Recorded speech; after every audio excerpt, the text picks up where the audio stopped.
जैसा कि मैंने कहा था कि 7 बजे जो है हिंदी का आपका टेस्ट लूँगा, है ना? यूट्यूब पे आप लोग जो है फटाफट कमेंट में इसका उत्तर बताइएगा, है ना? ये आपका पढ़ाई हो चुका है, सारा जो है फर्स्ट लेसन से ही है ना? आप लोग बताइएगा, बस आपकी गलतियों की वजह से जो है मैं आज जो हूँ टेस्ट नहीं ले पाया हूँ, है ना?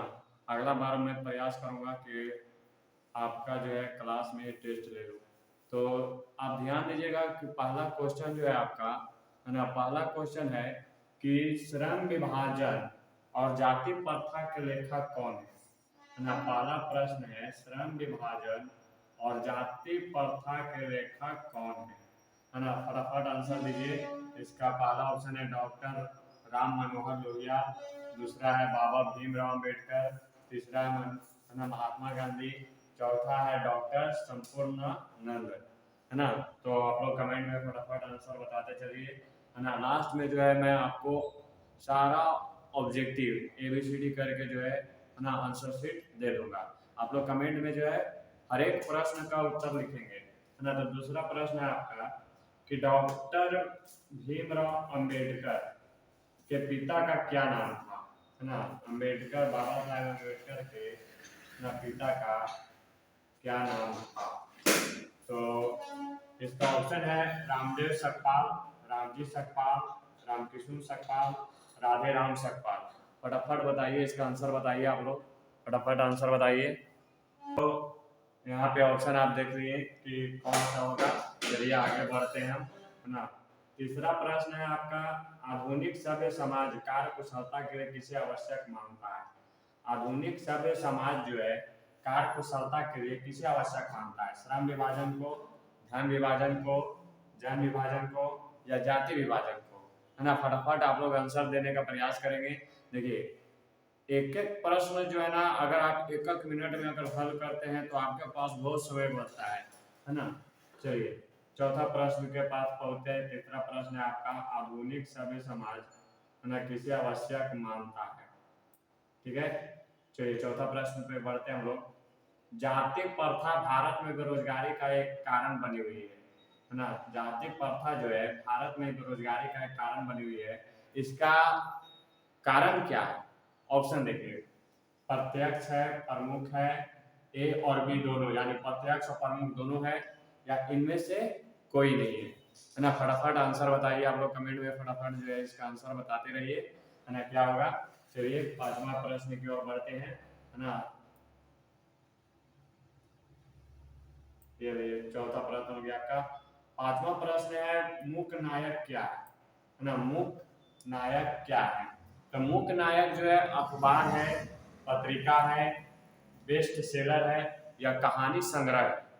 फटाफट आप लोग कमेंट में आंसर बताएंगे कि मूक नायक क्या है, अखबार, पत्रिका या बेस्ट सेलर या कहानी संग्रह, है ना? चलिए आगे बढ़ते हैं। छठा प्रश्न, डॉक्टर भीमराव अंबेडकर की मृत्यु कब और कहाँ हुई?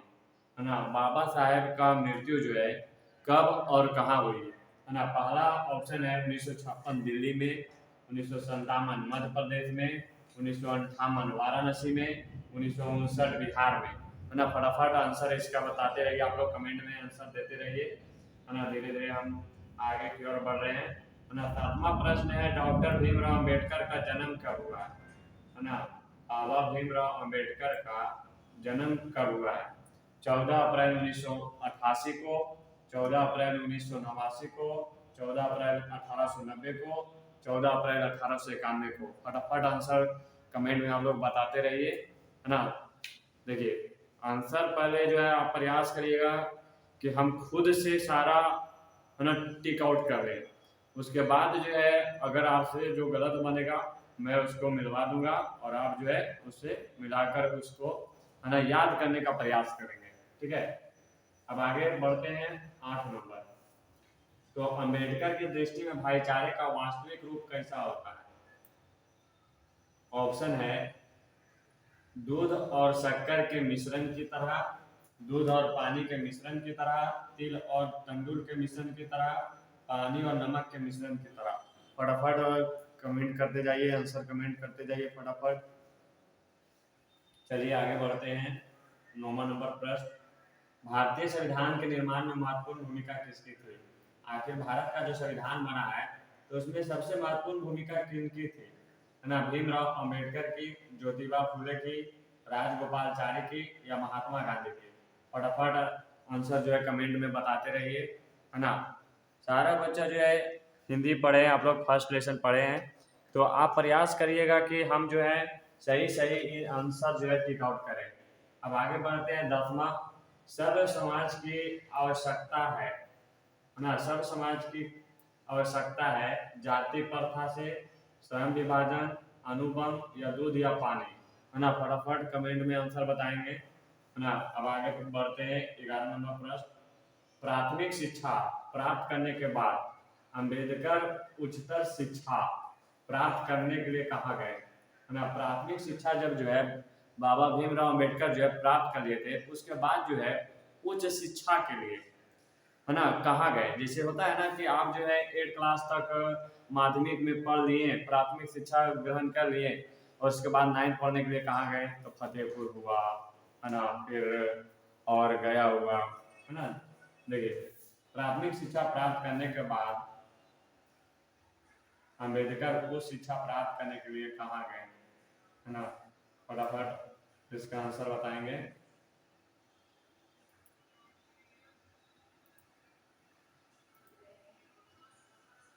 चलिए, इटली गए, दक्षिण अफ्रीका गए, न्यूयॉर्क गए, दक्षिण कोरिया गए। अब आगे बढ़ते हैं, अंबेडकर चिंतन व रचनात्मक के लिए प्रेरक व्यक्ति थे, है ना, बताइए। अंबेडकर जो है चिंतन और रचनात्मक के लिए प्रेरक व्यक्ति थे। बुद्ध, कबीर, ज्योतिबा फुले, इनमें से सभी? फटाफट कमेंट में आंसर बताएंगे, है ना। 13 नंबर प्रश्न है, जाति पाति तोड़क मंडल भाषण लाहौर में कब हुआ? 1942 ईस्वी में, 1940 ईस्वी में, 1936 ईस्वी में या 1938 ईस्वी में? फटाफट इसका आंसर बताएंगे। श्रम विभाजन और जाति प्रथा क्या है?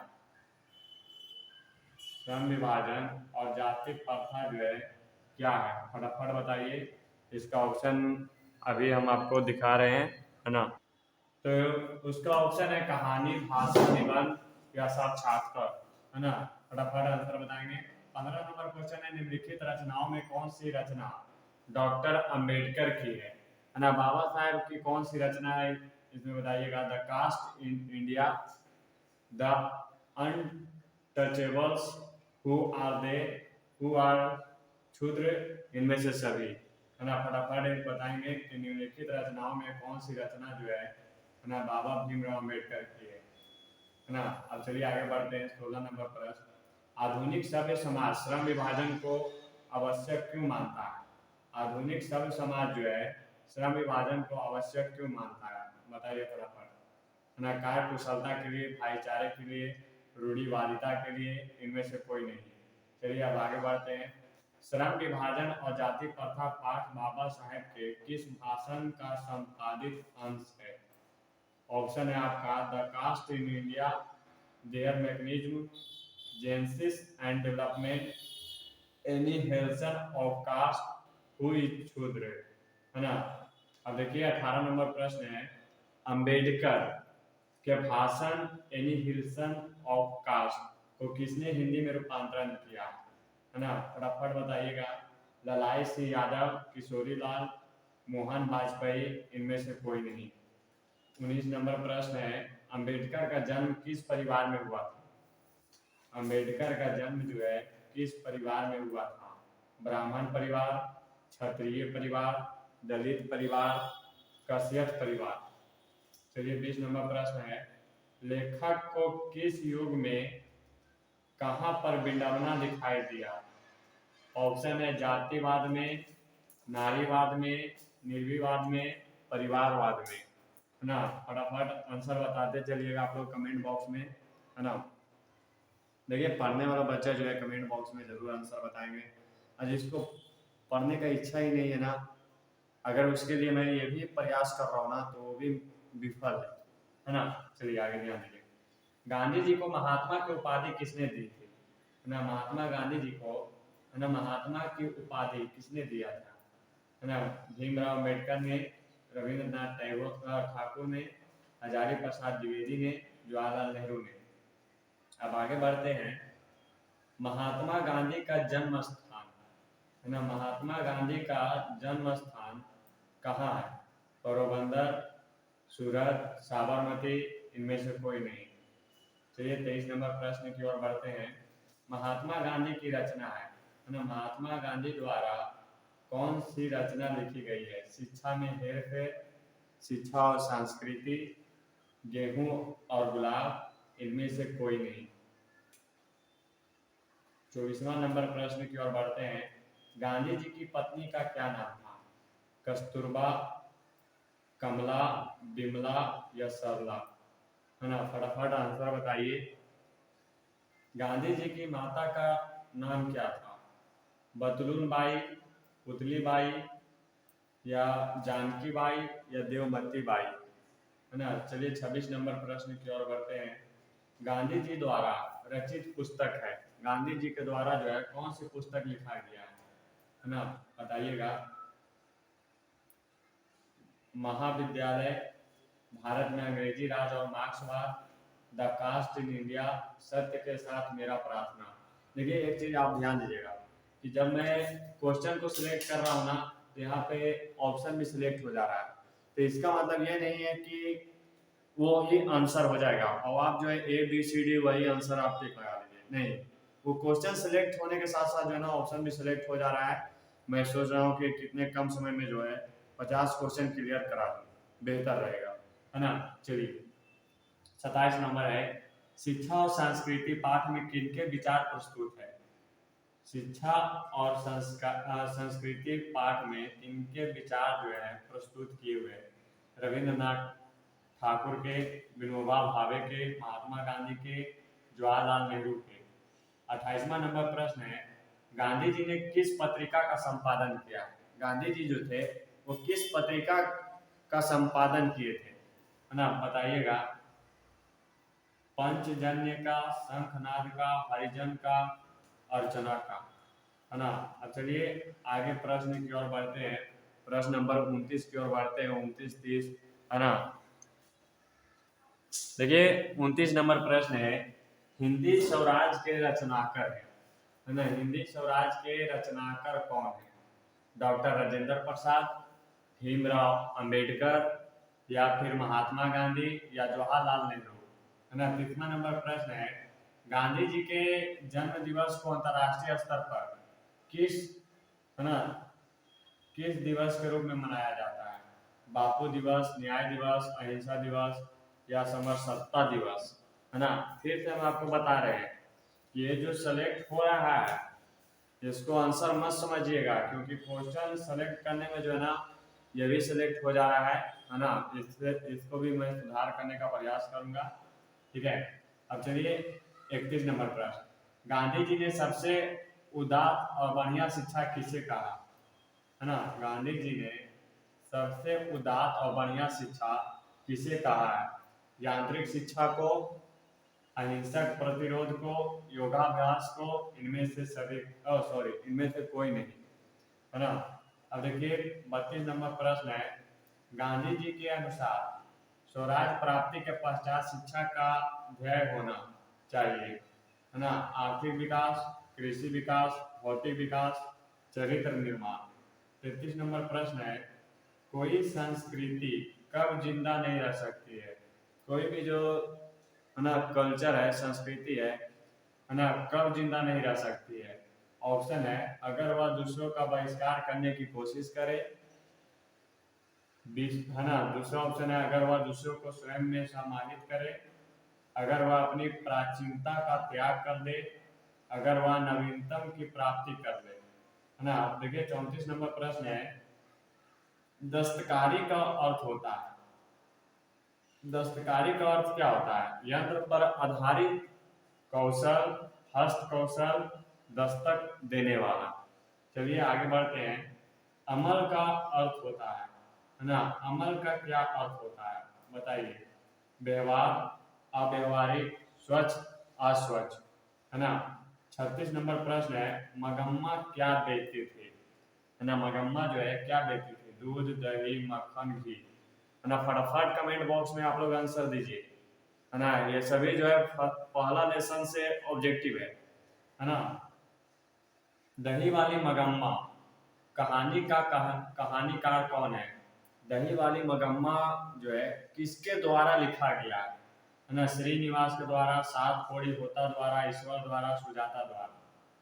38 नंबर प्रश्न है, दही वाली मगम्मा कहानी का प्रमुख पात्र कौन है ना। दही वाली मगम्मा कहानी का प्रमुख पात्र कौन है?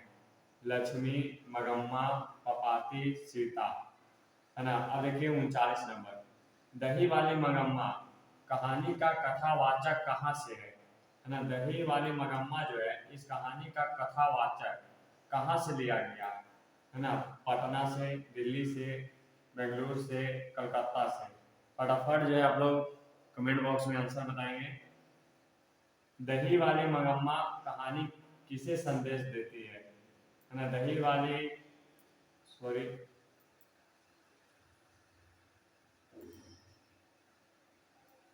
दही वाली मगम्मा जो है कहानी किसे संदेश देती है ना। माताओं को, पुत्रियों को, बहुओं को, छात्रों को। फटाफट ऑप्शन बताइए। मगम्मा के मगम्मा के परिवार के कुल कितने सदस्य थे, है ना। मगम्मा के परिवार में कुल कितने सदस्य थे?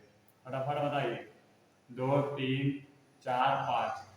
श्रीनिवास का जन्म कहाँ हुआ था, है ना। श्रीनिवास का जन्म कहाँ हुआ था? बिहार, उड़ीसा, मध्य प्रदेश या कर्नाटक। फिर आगे बढ़ते हैं। कथाकार को, है ना, कथाकार को वर्षों से मगम्मा कौन सी वस्तु दिया करती थी? बताइए। दूध, घी, सब्जी या दही। अब अगला प्रश्न है 44 नंबर, मगम्मा की बहू का नाम क्या था, है ना। मगम्मा की बहू का क्या नाम था? रगम्मा, नजम्मा, सजम्मा या कजम्मा, है ना। फटाफट कमेंट बॉक्स में आंसर देंगे। 45 नंबर प्रश्न है, दही वाली मगम्मा किस भाषा में रचित कहानी है? उड़िया, तमिल, कन्नड़, गुजराती। फटाफट जो है तुम आंसर देने का प्रयास करिए, है ना। मुझे पूर्ण विश्वास है कि आप लोग जो है सही सही, है ना, प्रश्नों का उत्तर दे रहे होंगे, है ना। दही वाली मगम्मा कहानी का हिंदी अनुवादक कौन है? B.R. नारायण, श्रीनिवास, गोपाल दास नागर या फिर ईश्वर पेटलीकर। 47 नंबर प्रश्न है, रंगप्पा कौन था? रंगप्पा कौन था? मगम्मा का पुत्र, नजम्मा का भाई, मगम्मा का पौत्र, इनमें से कोई नहीं, है ना। फिर 48 नंबर में आते हैं कि मगम्मा एवं नजम्मा के बीच झगड़ा मिटाकर अच्छा संबंध, है ना, स्थापित करने का माध्यम कौन था, है ना। मगम्मा का बेटा, मगम्मा का पोता, रंगप्पा, इनमें से कोई नहीं। 49 नंबर प्रश्न है, कथावाचक को मगम्मा क्या कहती थी? कथावाचक को मगम्मा जो है क्या कहती थी? बहन जी, मौसी जी, माँ जी, काकी जी। अब देखिए लास्ट है आपका 50 नंबर प्रश्न, जो शायद 15 नंबर टाइप हो गया है ना। ये आपका लास्ट है 50 नंबर प्रश्न। दही वाली मगम्मा का कथावाचक कौन है? एक शिक्षिका, बेंगलुरु की एक संभ्रांत महिला, एक कलाकार, इनमें से कोई नहीं। तो आपका 50 जो है ऑब्जेक्टिव मैं क्लियर करा चुका हूँ। अब आप लोग का, है ना, कार्य है कि आप लोग सही सही ऑब्जेक्टिव को टिक आउट करें, है ना, सही सही आंसर दें। और कितने बच्चे जो है खुद से कितना सही बना पाए हैं वो बच्चा जो है कमेंट बॉक्स में ज़रूर लिखिएगा, ठीक है। अगर आप लोग जो है ना, अगर डिसिप्लिन में रहते हैं तो अगले संडे को मैं ज़रूर टेस्ट लूँगा, ठीक है। अगर आप डिसिप्लिन से अनडिसिप्लिन होते हैं तो फिर इसका जवाब जो है मेरे पास नहीं है। चलिए आज के लिए इतना ही।